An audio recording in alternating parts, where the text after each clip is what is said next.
maintenant, on va avoir un bel exercice de synthèse et d'explication pour nous mettre en bouche avant le déjeuner.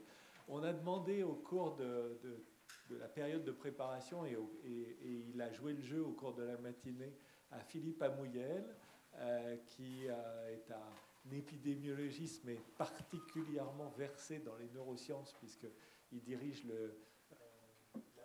Distal, qui s'intéresse à la maladie d'Alzheimer. Et on a demandé à Philippe Amouyel d'être notre grand témoin de la maladie, puisqu'il doit avoir à la fois un regard sur les découvertes inattendues lors de grandes cohortes en génétique, et à la fois des éléments sur qu'est-ce que signifie pénétrer à l'intérieur de la privacité, de la vie privée et des processus de décision dans le cerveau. Philippe, merci de nous faire cette prise de distance et ce point de vue sur la matinée.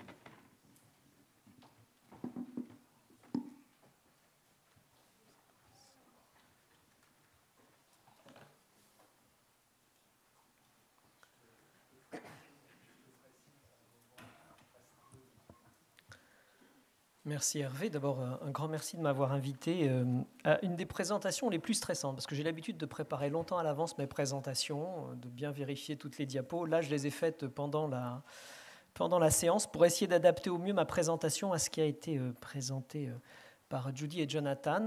Je vais voir si ça a pu marcher. Juste pour vous donner une idée pourquoi on s'intéresse, alors, dans le champ de la neuroéthique, aux maladies neurodégénératives.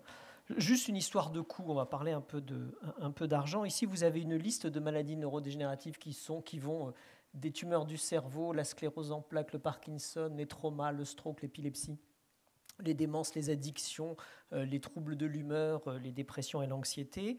Quand on voit le nombre de sujets qui sont concernés, alors ça c'est l'évolution 2004 à 2010, vous avez ici des progressions absolument fulgurantes. Les démences correspondant à peu près à 6 millions de personnes touchées en Europe, mais vous voyez ici que les désordres liés à l'anxiété touchent bien plus de personnes, aux alentours de 60 millions. Derrière, on met le coût de prise en charge par patient. Alors là, il y a de très très grosses différences suivant les maladies. Et quand on multiplie l'un par l'autre, on a des aspects de coûts absolument gigantesques, dont un des plus lourds reste ici, vous les voyez, les démences et les troubles de l'humeur. Donc une bonne raison de s'intéresser à ça, surtout qu'on a dans ce large spectre de maladies, donc je ne vais pas traiter de tout ça, mais essentiellement des maladies neurodégénératives dont la plupart ont un impact sur les fonctions cognitives. Essentiellement maladie d'Alzheimer, vasculaire, Parkinson, sclérose latérale amyotrophique, sclérose en plaques.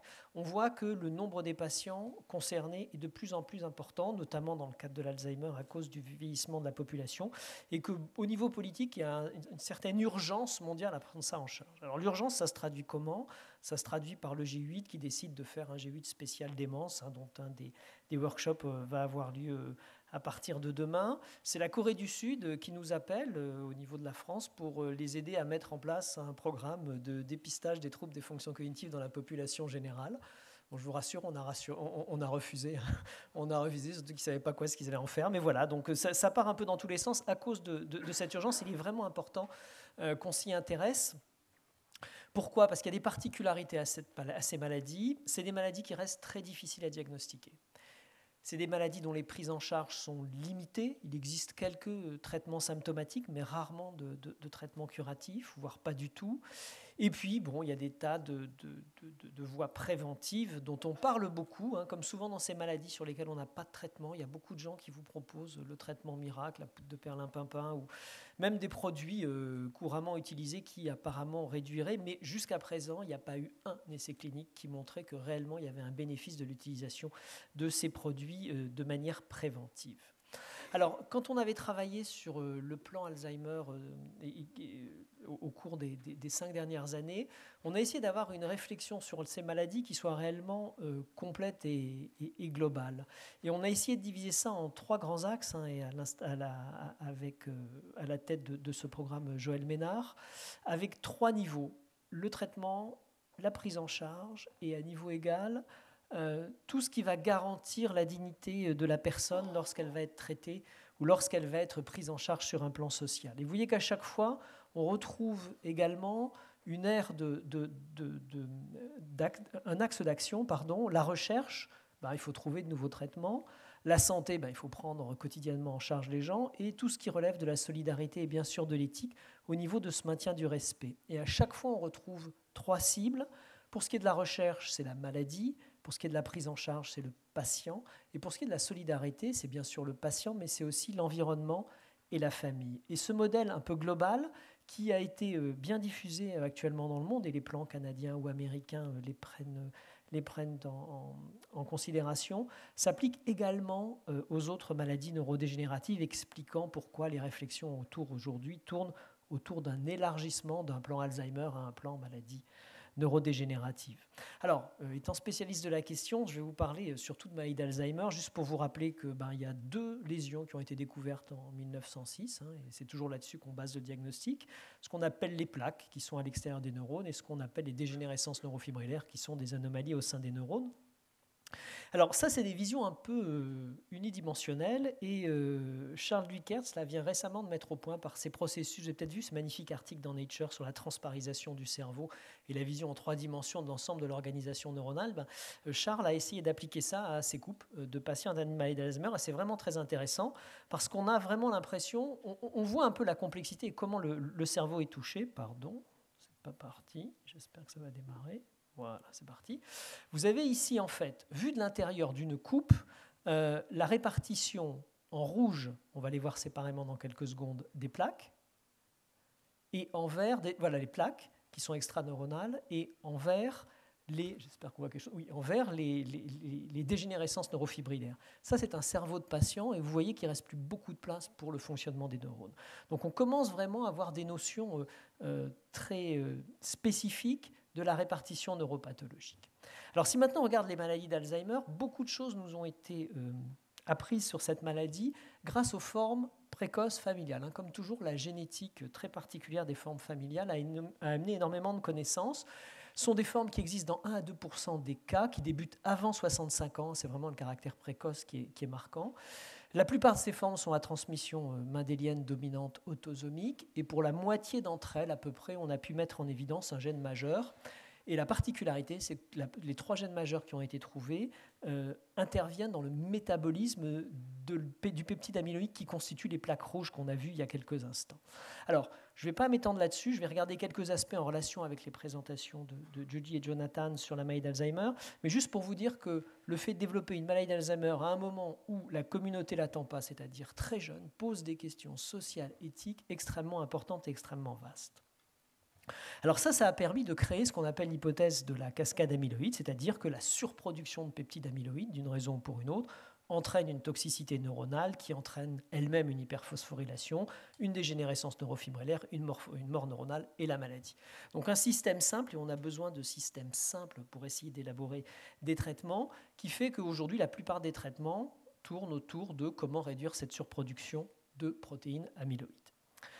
Alors ça, c'est dans les formes jeunes. Maintenant, si on prend les formes beaucoup plus tardives, qui représentent 98% des cas, là, je vous ai juste pris un exemple de test de fonction cognitive qui permet un peu d'avoir une idée. Ça s'appelle le 7 test d'Isaac. Vous pouvez le faire à la maison, vous verrez, c'est très facile.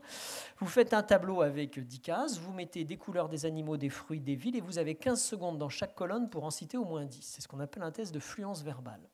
Et si vous avez plus de 37, c'est bien, vous êtes normal. Si vous avez 37, surveillance, 34, bilan complémentaire. Alors ce qui est intéressant, c'est que dans une étude qui s'appelle l'étude PACWID, qui est une étude prospective, on prend des gens très longtemps à l'avance, avant qu'ils développent leur maladie, 10, 20, 30 ans avant, et puis on les suit, puis on leur répète ces tests. Et donc ce 7 test d'Isaac, ça a été répété alors tout au début de l'étude, tout à la fin de l'étude, pendant une durée d'observation de 14 ans. Et ce qui est intéressant, c'est qu'on a pu, au bout de ces 14 ans, séparer en 2 groupes les gens qui avaient des symptômes cliniques de maladie d'Alzheimer de ceux qui n'en avaient pas. Ceux qui en ont sont bien sûr la courbe en bas. Et vous avez ici le test de fluence verbale là, sur 40 qui commence à faire une différence entre eux. C'est le groupe extrêmement tôt, plus de 10 ans avant. Un test aussi fin que ça permet de voir des petites différences. Alors, on les perçoit parce qu'on est en moyenne sur des populations relativement larges. Cliniquement, on ne les aurait pas diagnostiquées. Donc ça montre bien que cette maladie, qu'on observe à un âge donné, débute bien longtemps avant, près de 10 ans avant. Alors ça, c'est une notion maintenant qui est bien installée depuis 4-5 ans. Et quand on parle de l'évolution des fonctions cognitives, avec bien sûr vers le bas une diminution de ces fonctions cognitives et en abscisse les années, vous voyez que grosso modo, on différencie un vieillissement cognitif qui pourrait être normal puisqu'elles ont tendance à baisser, puis un vieillissement qui est accéléré avec une phase qui pourrait être préclinique, une phase d'atteinte moyenne, et enfin une phase de démence avec un seuil, là que j'ai indiqué en rouge de manière totalement arbitraire, qui est le moment où les symptômes s'expriment, en sachant que cette barre rouge, elle peut être plus ou moins haute ou plus ou moins basse selon le contexte dans lequel vous êtes. Je vais prendre juste un exemple qui sort de l'étude Packweed. Vous êtes à la campagne, vous avez une personne qui a une maladie d'Alzheimer, qui se perd dans les champs, tout le monde la connaît, tout le monde la ramène à la maison, ça ne pose pas de problème à personne. Vous prenez la même, vous la mettez dans HLM, 10 000 personnes dans la tour, elle oublie d'éteindre de gaz, ça explose, ça pose un problème. Donc la perception qu'on a de la maladie actuellement, ce seuil-là varie énormément. Alors maintenant, si on regarde ce qui se passe au début du processus pathologique, on imagine aujourd'hui que le début du processus pathologique commence 10, 15, 20 ans avant, et que les signes cliniques, en fait, n'apparaissent que lorsqu'on passe ce seuil ou commencent à être perceptibles à partir de ce moment-là. Donc ça pose une vraie question parce que les traitements qu'on utilise aujourd'hui, alors ici, vous avez à peu près les 110 traitements qui sont actuellement en cours d'essai, alors ici répartis en fonction des différentes phases, précliniques, phase 1, phase 2, phase 3, phase 4. Donc phase 4, ce sont essentiellement les traitements symptomatiques, et ici en phase 3, vous avez sur à peu près la quinzaine de traitements qui sont en cours ou dont les essais sont sortis au cours des 2 dernières années, 90% qui ciblent la réduction de la production de cette fameuse protéine amyloïde qu'on a vue au début. Alors quand on regarde comment on fait un essai aujourd'hui dans le monde de l'Alzheimer, eh ben, on inclut dans ces essais des gens qui ont une maladie d'Alzheimer légère à modérée. Ça veut dire quoi? Si je reprends ma petite courbe, ça veut dire qu'on inclut les gens à ce moment-là et qu'on les suit cette durée-là. Et à ce moment-là, on s'aperçoit que les résultats sont négatifs. Donc vous voyez qu'on a un vrai gros problème actuellement pour la mise en place des essais cliniques dans la maladie d'Alzheimer. Ce qu'il faudrait peut-être théoriquement faire, c'est ça, c'est-à-dire commencer l'essai beaucoup plus tôt et le suivre bien après. Ça paraît évident à tout le monde. Alors surtout qu'aujourd'hui, la connaissance qu'on a de la biologie, l'évolution des biomarqueurs, alors que ce soit les biomarqueurs cliniques, que ce soit les biomarqueurs biologiques, vous avez un peu leur cinétique ici en fonction du temps et en fonction des phases que j'ai indiquées précédemment, commence à nous donner des hypothèses assez intéressantes. Ici, j'ai pris un autre exemple d'imagerie. On a beaucoup parlé d'imagerie et d'IRM ce matin. Dans ce contexte, on a aujourd'hui des marqueurs qui viennent, on pense aujourd'hui spécifiquement marquer le peptide amyloïde du vivant du patient. Donc ça veut dire quoi? Ça veut dire que, alors qu'on n'a que la NAPAT pour faire le diagnostic, on pourrait avoir un élément diagnostique intéressant. Ici, vous avez un patient avec un cerveau normal, bon, il y a un petit peu de marquage, et là, un patient qui a une maladie d'Alzheimer, il y a beaucoup de marquage. C'est toutes les petites plaques rouges qu'on avait vues tout à l'heure. Autre élément, c'est la génétique. On en a beaucoup parlé. On connaît plusieurs marqueurs. Il y en a près de 20 aujourd'hui qui ont été trouvés. Donc on peut dire qu'on pourrait réaliser un diagnostic présymptomatique avec le 7 tests d'Isaacs, le rappel des 5 mots, l'imagerie, la biologie et la génétique. La question, c'est est-ce qu'on peut réaliser de tels essais cliniques aujourd'hui? Alors, il y a bien des essais qui sont en cours aujourd'hui aux États-Unis, dans des familles à début précoce, en particulier la famille colombienne qui présente une mutation du gène majeur. Il suffit de tracer la présence de la mutation et on sait si le patient va développer ou pas la maladie, et on pourrait le faire cela même dès la naissance. Il y a d'autres types d'essais qui sont actuellement en cours, en particulier les études REVEAL, qui essaient de voir l'impact du diagnostic, et on va y revenir dans quelques instants, de l'apolipoprotéine E, qui est un marqueur de risque extrêmement important en termes d'impact de risque, et qui regarde l'impact de la réalisation de ce test et la transmission du résultat au patient. Alors je vais revenir juste quelques instants sur les présentations de Judy et Jonathan, parce que cette vision un peu des choses où il va falloir faire un diagnostic à un moment où le patient ne sait même pas ou ne veut pas savoir ou ne sait pas qu'il va développer une maladie d'Alzheimer ou n'en a pas envie, repose un certain nombre de questions de ces découvertes un peu par hasard de certaines choses. Alors moi j'ai retenu un certain nombre de choses de ces présentations. La première, c'est ce qu'il faut savoir ou pas savoir, et les 3 axes que sont la recherche, la génétique et l'imagerie. Alors en recherche, oui, c'est un fondamental, on est d'accord, c'est un principe. Alors en génétique, pouvoir choisir de ne pas savoir, est-ce que c'est encore possible? Alors, en imagerie, c'est très difficile de ne pas savoir. Pourquoi? Parce que l'aspect image, visualisation fait un accès immédiat à la chose. Donc, voilà, on voit une image sur une radiographie ou sur une image numérisée, c'est très difficile de ne pas savoir. Donc voilà, on est dans des situations qui sont différentes, et le gros problème, c'est de savoir s'il faut divulguer l'information pour faire quelque chose, divulguer l'information pour rien faire, ou ne rien divulguer du tout. Et je crois que la réflexion de Julie sur il faut vraiment un nouveau métier, un nouveau partenariat, une nouvelle relation, parce qu'on n'est plus dans la position, il y a un symptôme, on va voir son docteur, il vous donne une réponse. On va voir son docteur, on ne lui demande rien, et c'est lui qui vous dit quelque chose, avec les outils qu'il va avoir aujourd'hui. Donc il y a vraiment quelque chose à construire de ce côté-là. Et je vais prendre juste 2 exemples auxquels je suis très attaché. Il y a encore 4-5 ans, c'était très tendance d'aller envoyer un peu d'ADN chez 23andMe, cette petite officine californienne, qui est tenue par l'ex-femme de Sergey Brin, un des dirigeants de Google, et on vous disait quel pourcentage vous aviez de gènes asiatiques, de gènes caucasiens, de gènes africains. Et puis après, ça a évolué en se disant, puisqu'on est capable de faire ça, ce qu'on peut faire, c'est on peut jeter un coup d'œil sur votre santé. Vous voyez que là, il y a une promo, là je tombais une promo à $99. On peut vous dire si vous allez faire plus tard un diabète de type 2, savoir si vous avez le gène du coureur de marathon, savoir si plus tard vous développerez un glaucome, et ainsi de suite. Et puis là, après, on est rentré carrément dans une action santé de ces groupements-là qui font simplement l'analyse de puces dans des conditions techniques qui restent encore à définir, puisqu'il y a eu des suspensions complètes des activités de ce laboratoire à différents moments, et qui vous dit ça carrément, vous allez avoir 8,52% ou X% de développer un diabète de type 2. Alors je vais juste prendre un exemple, parce que dans ces sets d'analyse, on sort la polypoprotéine E. La polypoprotéine E, c'est le facteur de risque qu'on a trouvé le premier associé à la maladie d'Alzheimer.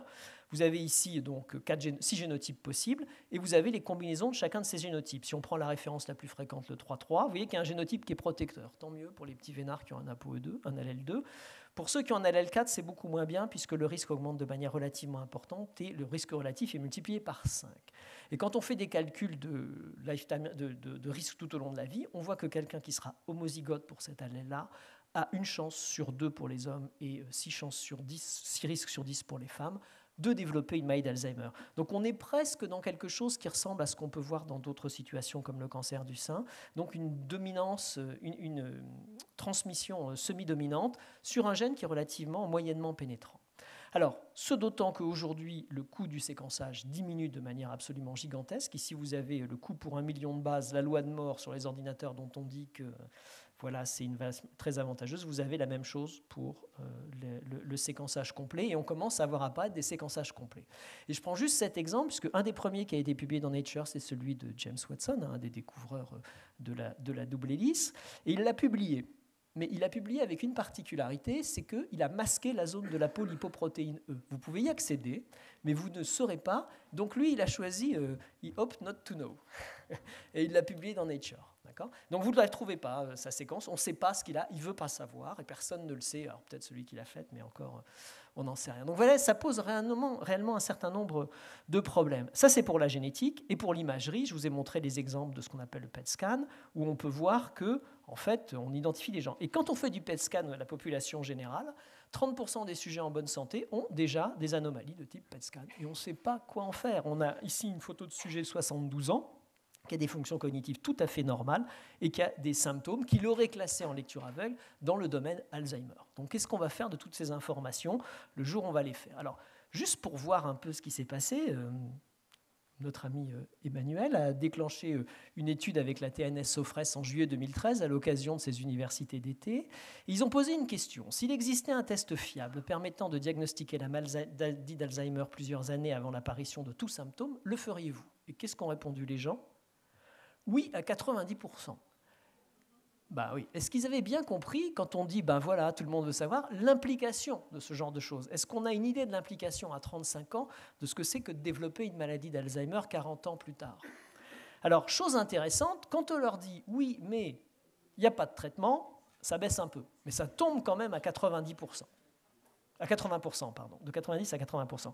Donc, c'est bien de poser ces questions, encore faut-il savoir dans quel contexte elles sont faites et si les gens ont bien compris l'ampleur de la conséquence de cette information. Pour ce qui concerne Jonathan, le point était plus simple parce que vraiment, à un moment, il a dit « imperative to help when it fails », le cerveau, là, on est en plein dans ce cas-là. Vous avez vu l'état du cerveau, il va falloir essayer de remplacer le tissu parce que probablement les aspects négatifs des essais, il faut qu'on a peut-être stoppé le processus de la maladie, mais qu'on n'a pas remplacé les neurones malades. Donc voilà, la personne reste dans le même état clinique malheureusement, alors que peut-être sa maladie est stoppée. Donc on ne pourra peut-être pas stopper ça suffisamment tôt, il faudra compenser ou remplacer ou stimuler. Donc vraiment, on a l'impression que les interventions qui ont été décrites sont des moyens utiles pour fonctionner et pour faire avancer la maladie d'Alzheimer, en sachant que l'état du cerveau est quelque chose de très très particulier, que cette innovation doit se faire toujours dans le cadre de la protection du patient. Il y a quand même encore beaucoup de temps et de travail à faire pour y arriver. Et je crois surtout là-dedans, moi ce qui me marque, c'est vraiment, il faut faire attention aux espoirs totalement injustifiés qui sont déclenchés dans la population des patients et des associations de famille. Alors pour essayer de mettre tout ça en pratique, j'ai eu le plaisir et j'ai l'honneur de diriger un laboratoire d'excellence dans le cadre des programmes d'investissement d'avenir, dans lequel on a essayé d'avoir une approche pour répondre à ces questions la plus transversale possible. Donc elle est composée de 7 équipes au total, et sur ces 7 équipes, il y en a une qui fait des sciences humaines et sociales à Lille, il y en a une qui fait de l'éthique, c'est celle d'Emmanuel Hirsch, et vraiment l'idée c'est de nous aider à savoir dans quelle direction aller. On découvre des biomarqueurs, est-ce qu'on peut les utiliser? Quand est-ce qu'on doit les utiliser? On découvre des cibles et des molécules. Est-ce qu'il faut les faire beaucoup plus tôt, si on veut le savoir? Mais si on les fait, qu'est-ce qu'on va dire à la personne qu'on rentre dans l'essai? Parce que vous me direz, c'est de la recherche, d'accord, c'est pas le grand public, mais à un moment, il y a un être humain qui va rentrer dans un essai à 55 ans, et on va lui dire, on a 97 chances sur 100 de vous dire que vous avez développé une maladie d'Alzheimer, c'est pour ça que vous rentrez dans l'essai, on va vous mettre un traitement dont on ne sait pas s'il va marcher, et est-ce que vous acceptez? Donc ça pose un certain nombre de questions relativement importantes. Alors on s'est entouré d'un conseil scientifique avec des spécialistes bien sûr de la maladie d'Alzheimer, mais également un philosophe, Bernard Feltz, et puis le directeur général de l'Association des associations de familles européennes, pour avoir également l'aspect patient dans cette action. Donc vraiment, c'est un conseil scientifique dans lequel qu'on a voulu ouvert aux associations de familles. Alors il a fallu trouver un représentant international, donc on a pris le président d'Alzheimer Europe. Donc on a complètement un champ de recherche qui est piloté par Emmanuel et son équipe, Paul Louvel-Dubuc, Simon Assoun, Léo Coutelec, Virginie Ponel et Emmanuel bien sûr. Et vraiment leur mission, c'est dès le départ d'accompagner le développement de nos recherches, vraiment dans une perspective éthique, avec un vrai travail de prospective, de concertation, de veille documentaire. On est vraiment quasiment... Au début, moi, je pensais qu'il allait nous aider à répondre aux questions. En fait, non, on s'est transformé au niveau du labo, avec toutes les équipes, en objet d'étude, de voir comment est-ce que nous, on réagit en tant que chercheurs à ce mode de fonctionnement et ce type de recherche. L'idée, c'est de réaliser un travail académique transdisciplinaire, et on est beaucoup, comme vous le voyez, centré sur les enjeux du diagnostic précoce.